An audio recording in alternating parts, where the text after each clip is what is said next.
Yokaana essula 5 olunyiriri olusooka okutuuka ku lusembayo. Oluvannyuma lw'ebyo ne waba embaga y'Abayudaaya, Yesu n'ayambuka e Yerusaalemi. Naye mu Yerusaalemi awali mu mulyango gw'endiga waaliwo ekidiba kye baayita mu Lwebbulaniya Basesuda, nga kiriko ebigango 5. Mu bigango ebyo mwagalamirangamu abalwadde bangi nnyo, abazibe b'amaaso, abalema, abakoozimbye, nga balindirira amazzi okubimba, kubanga malayika yakkanga mu kidiba mu biseera ebimu n'abimbisa amazzi. Oyo yasookanga okukkamu ng'amazzi gamaze okubimba, yawonanga obulwadde bwe yabanga nabwo. Waaliwo omuntu eyalina endwadde nga yakamala emyaka 38. Yesu bwe yalaba oyo ng'agalamidde, n'ategeera nga yakamala ennaku nnyingi, n'amugamba nti, "Oyagala okuba omulamu?" Omulwadde n'addamu nti, "Ssebo, sirina muntu azuula mu kidiba amazzi we geeserera. Nze wenjigira omulala ng'asoose okukkamu." Yesu n'amugamba nti, "Golokoka weetikke ekitanda ky'otambule."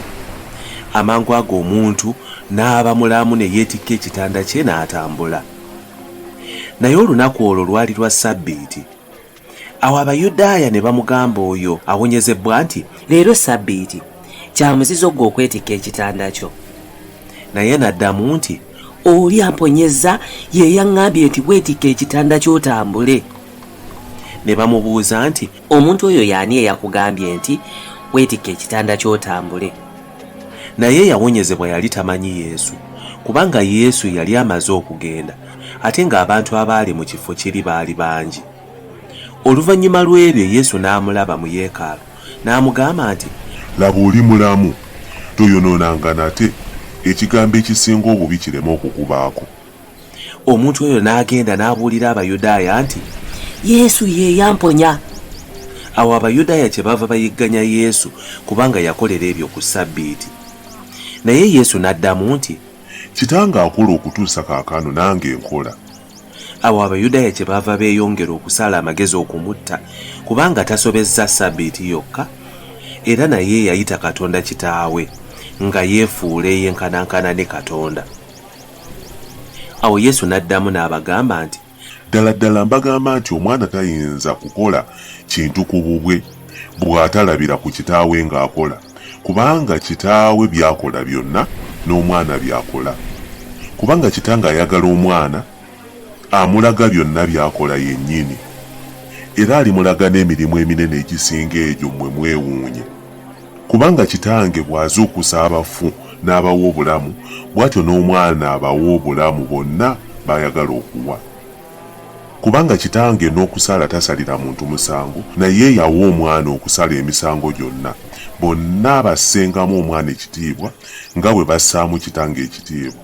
Atassaamu mwana kitiibwa nga tassaamu kitiibwa kitaawe eyamutuma. Ddala ddala mbagamba nti awulira ekigambo kyange n'akkiriza oyo eyantuma alina obulamu obutaggwaawo, so talijja mu musango, naye ng'avudde mu kufa okutuuka mu bulamu. Ddala ddala mbagamba nti ekiseera kijja, era weekiri kaakano, abafuumwe baliwulirira eddoboozi ly'Omwana wa Katonda, n'abo abaliwulira baliba balamu.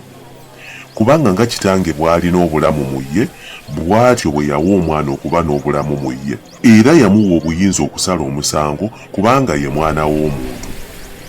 Temwewuunye ekyo, kubanga ekiseera kijja, bonna abali mu ntaana lwe baliwulira eddoboozi lye ne bavaamu. Abo abaakolanga ebirungi balizuukirira obulamu, abo abaakolanga ebitasaana balizuukirira omusango. Nze siyinza kukola kintu ku bwange nga bwe mpulira bwe nsala, n'omusango gwe nsala gwa nsonga, kubanga sinoonya bye njagala nze, wabula eyantuma by'ayagala. Bwe nneewaako obujulirwa, obujulirwa bwange tebuba bwa mazima. Waliwo omulala ampaako obujulirwa, era mmanyi nti obujulirwa bwampaako bwa mazima. Mwe mwatumira Yokaana ababaka naye n'akakasa amazima. Si lwakuba njagala obujulirwa bw'omuntu, naye njogera ebyo mmwe mulokoke. Oyo yali tabaaza eyaka, emasamasa, nammwe mwayagala okumala ekiseera kitono nga musanyukira mu kitangaala kye.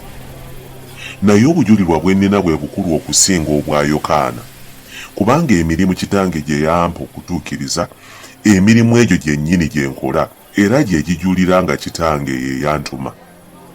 Era ekitange ye yantuma oyo yajulira ebyange. Eddoboozi lye temuliwulirangako n'akatono newankubadde okulaba ekifaananyi kye. Era n'ekigambo kye tekibeera mu mmwe, kubanga oyo gwe yatuma temumukkiriza. Munoonya mu byawandiikibwa, kubanga mwe mulowooza nti mu byo mulina obulamu obutaggwaawo. N'ebyo bye bitegeeza ebyange. Era temwagala kujja gye ndi okubeera n'obulamu. Siweebwa bantu kitiibwa, naye mbategedde mmwe ng'okwagala kwa Katonda tekubaliimu. Nze najja mu linnya lya Kitange, naye temunsembezza. Omulala bw'alijja mu linnya lye ku bubwe mulimusembeza. Mwe muyinza mutya okukkiriza bwe mwagala okuweebwa ekitiibwa mwekka na mwekka, ne mutanoonya kitiibwa ekiva eri Katonda ali omu yekka? Temulowooza nti nze ndibaloopa eri Kitange, gy'ali abaloopa ye Musa gwe musuubira.